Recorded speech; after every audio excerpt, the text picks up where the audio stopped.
வணக்கம். நீங்கள் இணைந்து கொள்வது நியூஸ் ஃபர்ஸ்டின் இரவு 8 மணி பிரதான செய்தியுடன். குளோபல் டிவியூடாக இணைந்திருக்கும் உங்கள் அனைவரையும் சந்திப்பதில் மிக மகிழ்ச்சி. உங்களுடன் இணைந்து கொள்ளும் நான் சிசிரகுமார் கிருஷாந்த் ராஜ். விரிவான செய்திகளுக்கு முன்னர் இன்றைய தலைப்புச் செய்திகள். சர்வதேச நாணய நிதியத்தின் 2வது பகுதி நிதி இலங்கைக்கு வழங்கப்பட உள்ளது. ஜனாதிபதி, பிரதமர் உள்ளிட்ட 25 விடயங்களுக்கான நிதி ஒதுக்கீடுகள் வித திருத்தமுமின்றி நிறைவேற்றம். பாராளுமன்ற உறுப்பினர்களின் சம்பளத்தை அதிகரிக்குமாறு பிரதமர் யோசனை. තමන්ගේ මැතිවරණ කොට්ටාස වැඩ කටයුතු කරන හැම මන්ත්‍රීවරයෙක්ටම රුපියල් ලක්ෂයක් දෙන්න කියලා මම කියනවා. மண் சரிவினால் பாதிக்கப்பட்ட கேகாலை கழுப்பான மக்கள் தொடர்ந்து முகாம்களில் வாழ்கின்றனர். புதிய அரசியலமைப்பு தொடர்பான 6 உபகுழுக்களின் அறிக்கை அரசியலமைப்பு பேரவையிடம் சமர்ப்பிப்பு. சர்வதேச நாணய நிதியத்தினால் இலங்கைக்கு வழங்கப்படும் கடன் தொகையின் 2வது பகுதியை விடுவிப்பதற்கு தீர்மானிக்கப்பட்டுள்ளது. இதன் பிரகாரம் 162.6 மில்லியன் அமெரிக்க டாலர்கள் விடுவிக்கப்பட உள்ளதாக சர்வதேச நாணய நிதியத்தின் உத்தியோகபூர்வ இணையதளத்தில் குறிப்பிடப்பட்டுள்ளது. இலங்கையின் பொருளாதாரத்தினை கட்டியெழுப்புவதற்காக அரசாங்கத்தினால் நடைமுறைப்படுத்தப்படும் வரி கொள்கை மற்றும் வரவு செலவு திட்டத்தின் நேர்மறை நிலையை கருத்தில் கொண்டு சர்வதேச நாணய நிதியத்தின் நிறைவேற்று குழுவினால் இந்த தீர்மானம் எடுக்கப்பட்டுள்ளதாக சர்வதேச நாணய நிதியத்தின் உத்தியோகபூர்வ இணையதளத்தில் குறிப்பிடப்பட்டுள்ளது. முதற் பகுதியாக இதற்கு முன்னர் 163 அமெரிக்க டாலர் வழங்கப்பட்டதுடன் 2வது பகுதியாக 162.6 மில்லியன் அமெரிக்க டாலரை விடுவிப்பதற்கு இன்று தீர்மானிக்கப்பட்டுள்ளதை அடுத்து மொத்தமாக சுமார் 325.1 மில்லியன் அமெரிக்க டாலர்கள் இலங்கைக்கு வழங்கப்பட்டுள்ளன. இந்த கடன் வழங்கும் திட்டத்தின் கீழ் இலங்கைக்கு 1.45 பில்லியன் அமெரிக்க டாலர் கிடைக்கப் பெறவுள்ளமை குறிப்பிடத்தக்கது. இலங்கை தற்போது சிறந்த பொருளாதாரத்தினை நோக்கி பயணிப்பதாக சர்வதேச நாணய நிதியத்தின் பதில் தலைவரும் பிரதி முகாமித்துவ பணிப்பாளருமாகிய தா ஓ சென் வெளியிட்டுள்ள அறிக்கையில் சுட்டிக்காட்டப்பட்டுள்ளது. அரசாங்கத்தின் வரி அதிகரிப்பு அவர்களின் மதிப்பீட்டுக்கு உட்பட்டுள்ளது. இதேவேளை வெட் வரி திருத்தத்தின் ஊடாக நாட்டின் பொருளாதாரத்தினை கட்டியெழுப்புவதற்கு முடியும் என தாம் நம்புவதாக சர்வதேச நாணய நிதியத்தின் பதில் தலைவரும் பிரதி முகாமித்துவ பணிப்பாளருமாகிய தாஓ சென் வெளியிட்டுள்ள அறிக்கையில் குறிப்பிடப்பட்டுள்ளது. சர்வதேச நாணய நிதியம் நேற்று மிகவும் மகிழ்ச்சி அடைந்தது. 2வது கட்டத்தை நேற்று எமக்கு வழங்கினர். இதனூடாக எம்மிடம் நிதி ஒழுக்கம் ஒன்று உள்ளது என்பது புலப்படுகின்றது. எதிர்கால இலக்கு ஒன்றுடன் செயற்படுகின்றோம் என்பதை அவர்கள் ஏற்றுக்கொண்டுள்ளார்கள். சர்வதேச நாணய நிதியம் நேற்றைய தினம் நிதியை வழங்கியமை மற்றும் வரவு செலவு திட்டம் 3/2 பெரும்பான்மையுடன் நிறைவேற்றப்பட்டமைக்கு இடையே ஏதேனும் தொடர்புள்ளதா என்று சந்தேகம் எழுந்துள்ளது. எந்தவித தொடர்பும் இல்லை. வரவு செலவு திட்டத்தில் 4.7% பற்றாக்குறை காணப்பட வேண்டும் என சர்வதேச நாணய நிதியம் எமக்கு கூறியுள்ளது. 2017 நிதியாண்டு குழுநிலை விவாதம் இன்று ஆரம்பமானது. ஜனாதிபதி, பிரதமர், சுயாதீன ஆணைக்குழு, பாராளுமன்றம் உள்ளிட்ட 25 விடயங்களுக்கான நிதி ஒதுக்கீடுகள் எந்தவித திருத்தமும் இன்றி நிறைவேற்றப்பட்டன. விவாதத்தின் போது தெரிவிக்கப்பட்ட சில கருத்துக்கள் அடுத்து.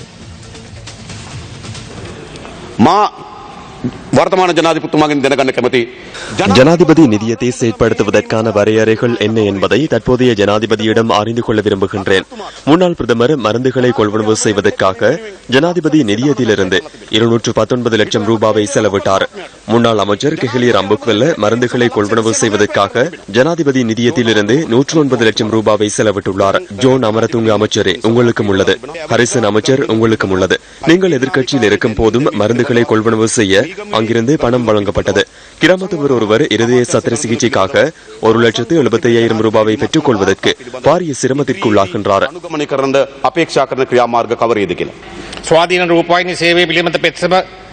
சுயாதீன தொலைக்காட்சி சேவை தொடர்பில் லஞ்ச ஊழல் விசாரணை ஆணைக்குழுவிடம் மனு ஒன்று முன் வைக்கப்பட்டுள்ளது. டிராகல் லங்கா பாதுகாப்பு ஆணைக்குழு, அவன்கார்ட், வெளிசர வெடிமருந்து களஞ்சிய சாலை மற்றும் குருநாகல் பெருந்தோட்ட நிறுவனம் ஆகியவற்றின் 3 அறிக்கைகள் 2 வாரங்களுக்கு முன்னர் கிடைத்துள்ளன. சட்டப்பிரிவினூடாக அடுத்த வாரத்திற்குள் இது தொடர்பில் உரிய நிறுவனங்களுக்கு அறிவிக்கப்படும். 19வது அரசியலமைப்பு திருத்தத்தின் பின்னர் தனது அதிகாரங்களின் ஒரு பங்கை ஜனாதிபதி மைத்ரிபால சிறிசேன வழங்கியிருந்தார். அந்த அதிகாரங்கள் குறைக்கப்பட்ட போதிலும் சேவைகள் குறையவில்லை. ஏனெனில் ஜனாதிபதி பதவிக்கு தற்போது புதிய பொறுப்பொன்று உள்ளது. தேசிய ஒற்றுமையை ஏற்படுத்தும் பதவியாகும். DS சேனநாயக்கவின் பின்னர் முன்னெடுக்கும் பாரிய நடவடிக்கையாகும்.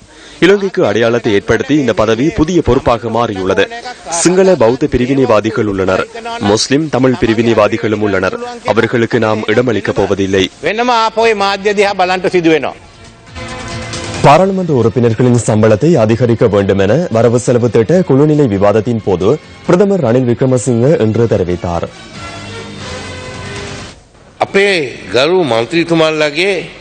பாராளுமன்ற உறுப்பினர்களுக்கான காப்புறுதி தொகை 2 லட்சம் ரூபாவாகும்.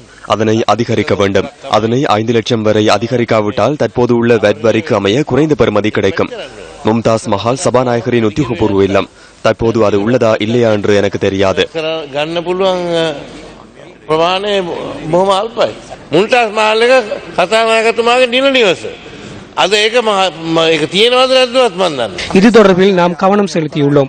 அருங்காட்சியகம் ஒன்றை உருவாக்குவதற்காக அதனை இராணுவத்திற்கு வழங்க உள்ளதாக எனக்கு அறிய கிடைத்தது. பிரதமர் கூறாவிடின் நாம் அதனை பொறுப்பேற்க தயாராக உள்ளோம்.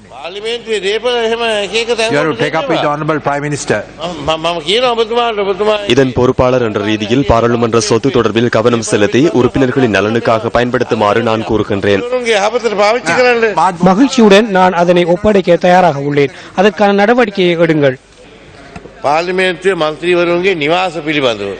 பாராளுமன்ற உறுப்பினர்களின் வீடு தொடர்பில் ஏதேனும் ஒரு தீர்வு வழங்கப்பட வேண்டும். பல்வேறு உறுப்பினர்களுக்கு தற்போது வசதியான வீடுகள் இல்லை.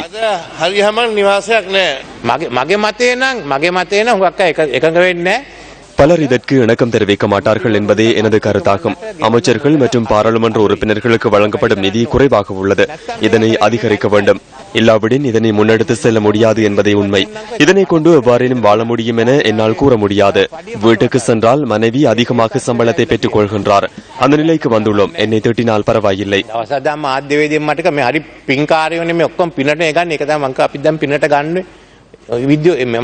විද්‍යුත් මාධ්‍යයක් කෙනෙක් විද්‍යුත් මාධ්‍යයත් ඒ වගේනේ පිනට තමයි බලපත්‍ර ඔක්කොම දීලා තියෙන අනික් රටවල් වල මේ නාලිකා බලපත්‍ර වෙන්දේසි කරනවා. අපි ඔයගොල්ලෝ පිනට දුන්නේ නැහැ. පස්සේ පින දුන්නේ මිනිස්සුන් පිනේ හැදිලා තියෙනවා කියලා. ඔච්චර වෙලා තියෙන. ඒගොල්ලෝ පිට අරගන්න අපිට බයිනවා.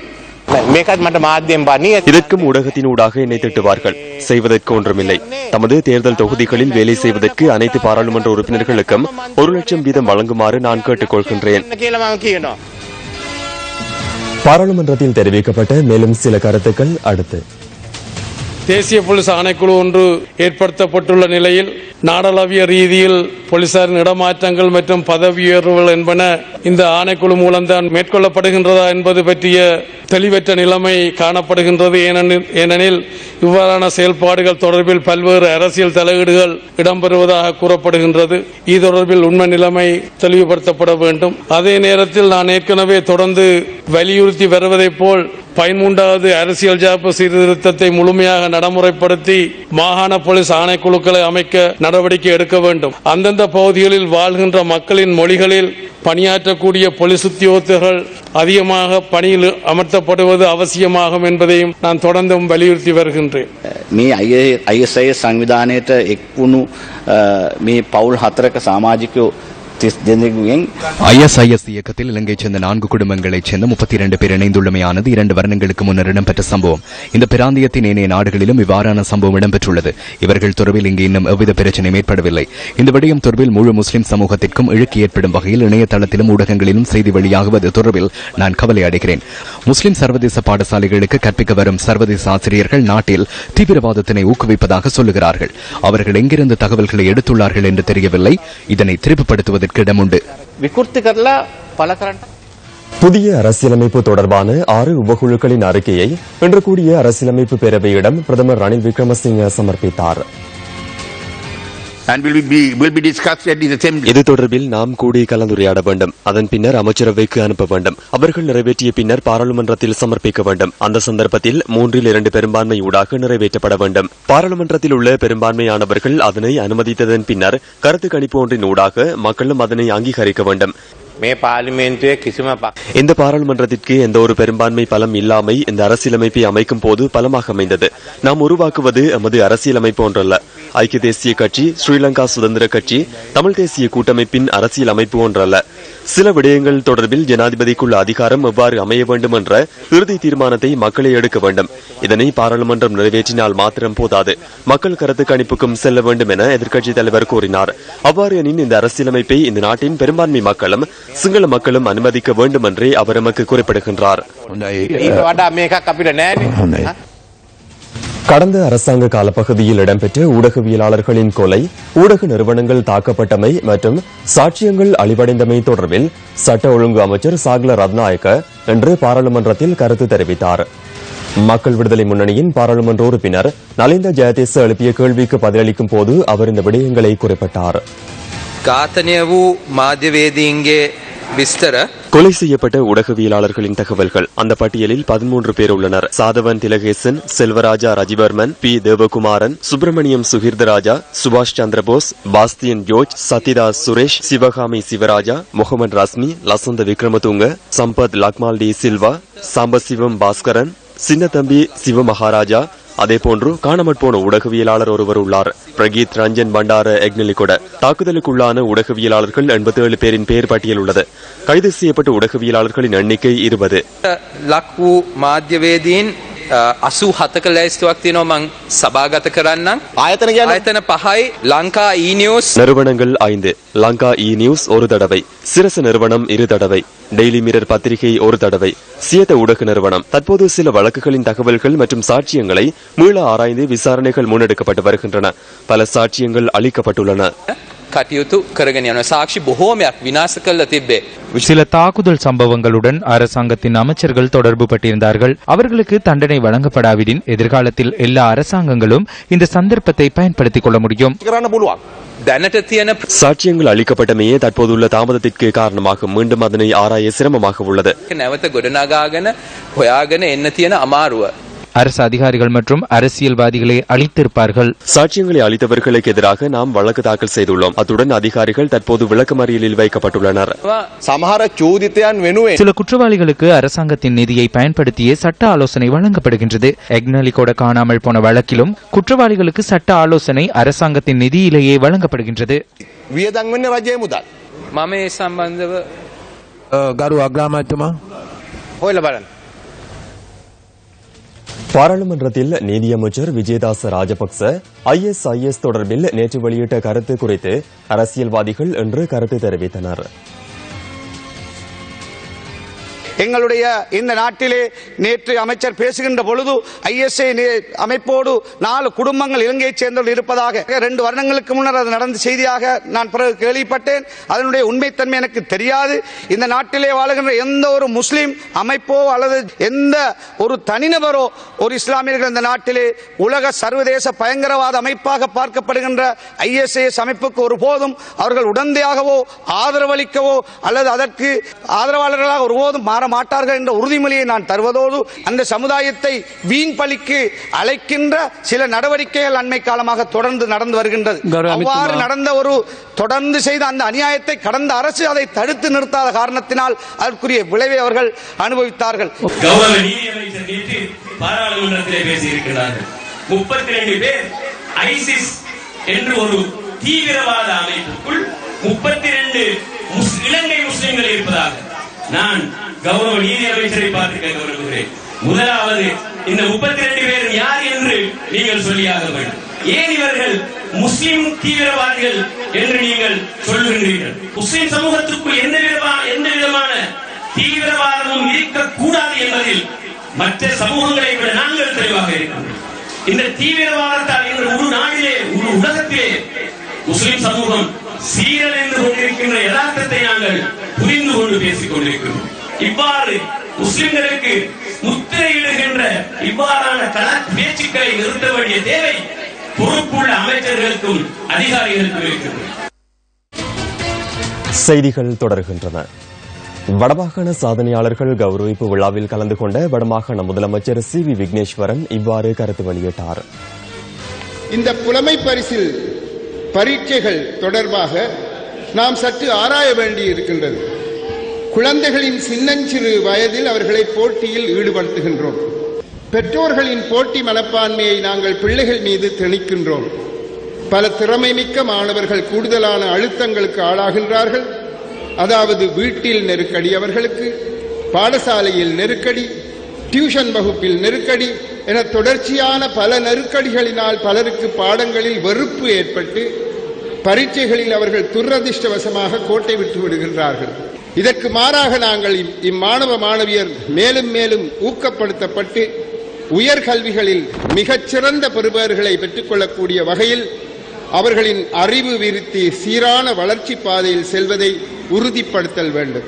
ஒரு நாட்டின் பொருளாதார விருத்தி அந்த நாட்டில் காணப்படும் பொறியியலாளர்களின் எண்ணிக்கையை பொறுத்தே தீர்மானிக்கப்படுகின்றது என்று கூறுவார்கள்.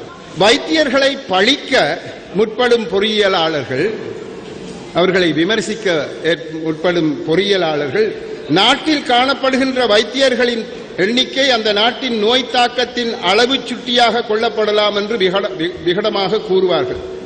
அதே போன்று கூடிய சட்டத்தரணிகள் இருக்கின்றார்கள் என்றால் அந்த நாட்டிலே குற்றச்செயல்கள் அதிகம் என்று பொருள்படும் என்றும் கூறுவார்கள். ஆகவே பொறியியலாளர்கள் தாங்கள்தான் முக்கியமானவர்கள் என்று கூறிக்கொண்டிருப்பார்கள். வடமாகாண சபை உறுப்பினர் MK சிவாஜிலிங்கம் யாழ் ஊடக அமையத்தில் நடைபெற்ற ஊடக சந்திப்பில் கருத்து தெரிவித்தார். அமைச்சரவையினுடைய பேச்சாளரும் இறந்து போனவர்களை நினைவு கூறலாம் என்ற பொருள்பட கூறியிருக்கிறார்கள். போரிலே இறந்து போன மாவீரர்கள் நினைவு கூறப்பட வேண்டியவர்கள் வடக்கு கிழக்கு மாகாணங்களிலே தாங்கள் விரும்புகின்ற பொது இடங்களிலோ தங்களுடைய இல்லங்களிலோ அவர்கள் தங்களுடைய இறந்து போன உறவுகளை நினைத்து தங்களுடைய பிரார்த்தனைகளை செலுத்த முடியும். இறந்தவர்களை நினைவு கூறுவது என்பது யாரிடமும் அனுமதி கேட்க தேவையில்லை. 1971 ஆண்டிலும் 88, 89 ஆண்டு பகுதிகளிலும் இலங்கை அரசாங்கத்துக்கு எதிராக ஆயுத போராட்டத்தை நடத்திய JVP கிளர்ச்சியாளர்கள் அதனுடைய தலைவர் படுகொலை செய்யப்பட்டு அவருடைய உடல் எரிக்கப்பட்டதை அவரை நினைவு கூற முடியும் என்றார். அதே போல அவர்கள் கொல்லப்பட்டவர்கள் அத்தனை ஆயிரம் பேரையும் அவர்கள் பகிரங்கமாக வருடந்தோறும் சுவதாசா விளையாட்டரங்கிலே இப்பொழுது அவர்கள் கொழும்பு விகாரமாதா பூங்காவிலே அனுஷ்டித்து வருகிறார்கள். ஆகவே இது எங்களுடைய உரிமை. அதை அவரால் யாராலும் தடுக்க முடியாது. சர்வதேச நீதி கிடைக்கும் வரை, நிலையான அரசியல் தீர்வு கிடைக்கும் வரை, கிடைத்ததன் பின்னரும் ஆண்டாண்டு காலமாக ஆத்மார்த்த ரீதியாக மனோ ரீதியாக நாங்கள் எங்களை போக்குவதற்கும் மெழுதிரிகளை ஏந்தி கொண்டிருப்பார்களா இந்த ஆலயங்களிலே தேவாலயங்களிலே, அது கூட ஒரு நிச்சயமாக அந்த வீரவணக்க நிகழ்வு இலங்கையிலே இருக்கிறவர்களுக்கு மட்டுமல்ல சர்வதேசத்துக்கும் ஒரு செய்தியை சொல்லும் என்பதுதான் எங்களுடைய எதிர்பார்ப்பு. அமெரிக்க ஜனாதிபதிக்கு நீங்க தேங்க உடைச்சு சம்பந்தமாகவும் புதுசா ஜனாதிபதி சபாவும் நீங்க என்ன சொல்லுவாங்க ஜனாதிபதி பதவியில்? இல்ல, அமெரிக்க ஜனாதிபதி தேர்தலிலே 2 பிரதான வேட்பாளர்கள் போட்டியிட்டார்கள். யாராவது ஒருவர் வெல்வார் என்பதுதான் தெரிந்த விடயம். ஆகவே நாங்கள் எங்களுடைய விருப்பத்தின் அடிப்படையிலே திருமதி கிளாரி கிளிங்டன் அவர்கள் வெற்றி பெற்றால் அது எங்களுக்கு வாய்ப்பாக இருக்கும் என்று அவரை நாங்கள் நினைத்து பிரார்த்தனை செய்தோம். இன்றைக்கு பிரார்த்தனை நிறைவேறவில்லை. ட்ரம்ப் அவர்கள் வெற்றி பெற்றிருக்கிறார். ஆகவே அவர் அமெரிக்காவை நல்ல பாதையிலே கொண்டு செல்வார்கள் என்று பலர் எதிர்பார்க்கிறது போல அவருடைய தலைமைத்துவத்தின் கீழ் அமெரிக்கா எங்களுடைய பிரச்சனைக்கு உதவி செய்ய வேண்டும் என்று விரும்புகிறோம். திரு ட்ரம்ப் அவர்களுடைய கொடும்பாவியை கொளுத்தியோ அல்லது வேறு விதமாகவோ நாங்கள் நடத்தவில்லை. பகுதியைச் சேர்ந்த கிருஷ்ணமூர்த்தி ரவிராஜினால் கண்டுபிடிக்கப்பட்டுள்ளது. திருக்கோவில் பிரதேச செயலாளர் பிரிவின் தம்பிலுவில் பகுதியைச் சேர்ந்த கிருஷ்ணமூர்த்தி ரவிராஜ் என்பவரே இந்த விதை நடும் கருவிக்கு சொந்தக்காரர். 2010 ஆண்டு முதல் அவர் மேற்கொண்ட விடாமுயற்சி இன்று பயனளித்துள்ளது. விதை நாடு கருவியானது மக்களின்றி பாரியொரு விவசாய நிலத்தை பயிரிட முடியும் என்பதோடு இந்த கருவியானது வீணாக போகும் நிலங்கள் அனைத்திலும் பயன்படுத்த முடியும் என்பதோடு இந்த விவசாய கருவியை நான் கண்டுபிடித்ததற்கான காரணம் வறுமை ஒழிப்பும் வீணாக போகும் நிலங்கள் இதனூடாக கூடுதலான வருமானத்தை பெற்று தொழில் இல்லாமல் இருப்பவர்களுக்காக தொழில் ஒன்றை பெற்றுக் கொள்ளும் நோக்கிலும் இந்த நாட்டை சுதந்திரமாக அபிவிருத்தி பாதை கொண்டு செல்ல முடியும். இந்த விதை நடும் கருவி மூலம் சோளம், பயிறு மற்றும் கச்சான் போன்ற சிறுதானிய விதைகளை நாட்ட முடியும். இவ்வாறான மெஷினில் நெல்லை தவிர மற்ற தானியங்கள் விதை 3 mm கூடப்பட்ட தானியங்கள் அனைத்தையும் நாங்கள் பயிரிட முடியும் என்பதோடு இவ்வாறான மெஷின் இலங்கையில் இல்லை. மண் சரிவு அனர்த்தம் மலேக மக்களின் முகவரியை அடிக்கடி மாற்றியமைக்கின்றது. கடந்த 6 மாதங்களுக்கு முன்னர் மண் சரிவினால் பாதிக்கப்பட்ட கேகாலை கழுப்பான மக்களுக்கு இதுவரை நிரந்தர முகவரி பெற்றுக் கொடுக்கப்படவில்லை. வானிலை மாற்றத்தின் சீற்றம் உறவுகளை பறித்தெடுக்க எஞ்சிய உடைமைகளையும் எடுக்க அன்றி ஏதுமின்றி தஞ்சமடைந்த கழுப்பான தோட்ட மக்களே இவர்கள். கடந்த மே மாதம் 17ஆம் தேதி ஏற்பட்ட மண் சரிவினால் 16 உயிர்கள் காவு கொள்ளப்பட ஏனையவர்கள் பாதுகாப்பான இடங்களுக்கு நகர நேரிட்டது. சீலானந்த மகா வித்யாலயத்தில் தங்க வைக்கப்பட்டிருந்த மக்கள் பின்னர் கழுப்பான தோட்டத்தில் உள்ள மைதானத்துக்கு அனுப்பப்பட்டனர். மண் சரிவில் பாதிக்கப்பட்ட மக்கள் தற்காலிக கூடாரங்களில் தங்க வைக்கப்பட்டு 6 மாதங்கள் கடந்துள்ளன. 16 குடும்பங்களைச் சேர்ந்த 40 பேரின் வாழ்க்கை சீரற்ற வானிலைக்கு மத்தியில் இன்று இவ்வாறு நகர்கின்றது. கூடாரத்தில் படிக்க வசதி இல்லை. மழை வந்தால் உள்ளுக்கு தண்ணி வருது, புத்தகமெல்லாம் நனைஞ்சிருது. ஒரே ஒரு லைட் அவங்க கொடுத்துருக்காங்க.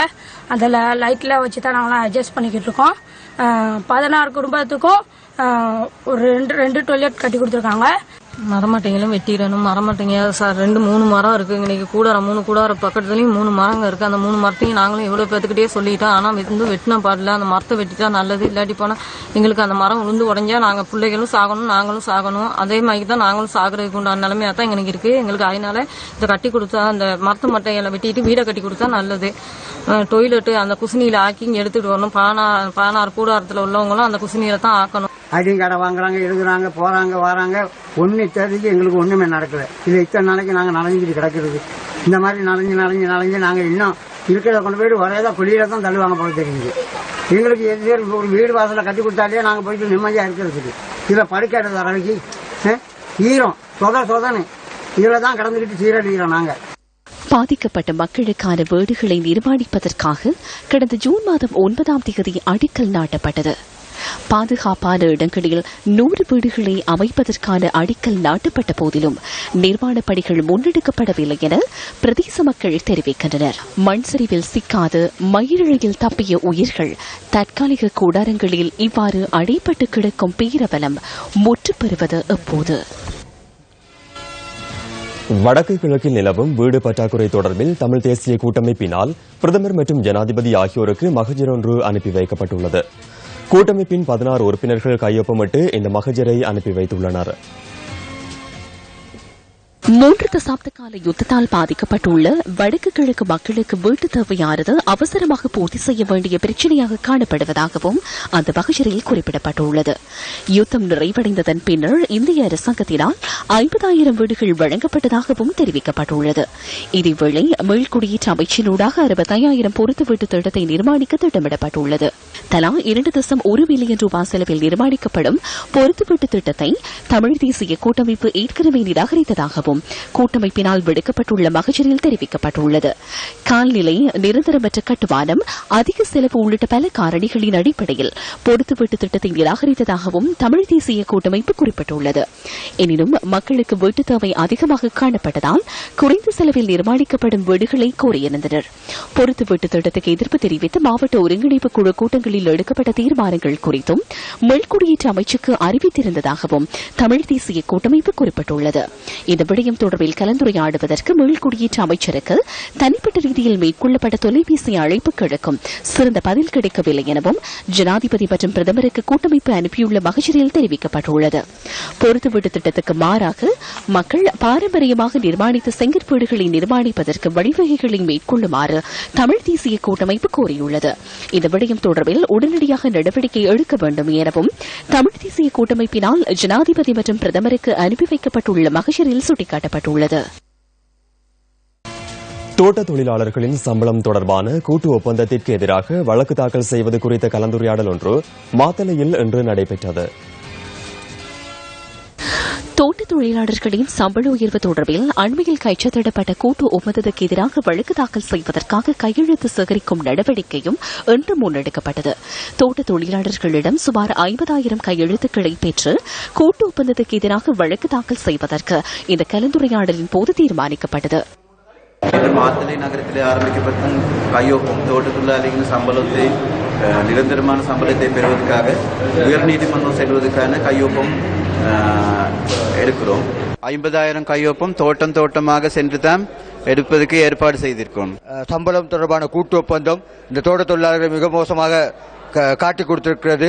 அவர்களுக்கு நியாயமான சம்பள உயர்வு மறுதளித்திருக்கக்கூடிய மிகவும் அற்பமான வெறும் 50 ரூபாய் அடிப்படை சம்பளத்துடன் கூடிய ஒரு சம்பள உயர்வுக்காக கூட்டு ஒப்பந்தம் கைச்சாத்திடப்பட்டிருக்கிறது. தொழில் ஆணையகத்திலே முறைப்பாடு ஒன்றை செய்வதோடு உச்சநீதிமன்றத்திலே இந்த கூட்டு ஒப்பந்தத்துக்கு எதிராகவும் இங்கே மறுக்கப்பட்டிருக்கின்ற 18 மாத சம்பள நிலுவை மறுப்புக்கு எதிராகவும் உச்சநீதிமன்றத்தில் நீதி வழக்கு தொடர்வதோடு உலக தொழிலாளர் ஸ்தாபனத்துக்கு இந்த முறைப்பாடை கொண்டு செல்வதற்கும் நாங்கள் இந்த கையெழுத்து இயக்கத்தினூடாக நடைமுறைப்படுத்த இருக்கின்றோம். முன்னேற்றத்தை விட 50 ரூபாய் சம்பளம் கூட்டி கொடுக்கப்பட்டுள்ளார்கள் என்று சொன்னார்கள். ஆனால் 730 ரூபாய் சம்பூர்ணமாக எங்களுக்கு கிடைக்கவில்லை. காரணம் எங்களுக்கு மஸ்கெலியாவில் நடைபெற்ற நிகழ்வொன்றில் கலந்து கொண்டு தமிழர் விடுதலை கூட்டணியின் செயலாளர் நாயகம் வி ஆனந்த சங்கரி இவ்வாறு கருத்து தெரிவித்தார்.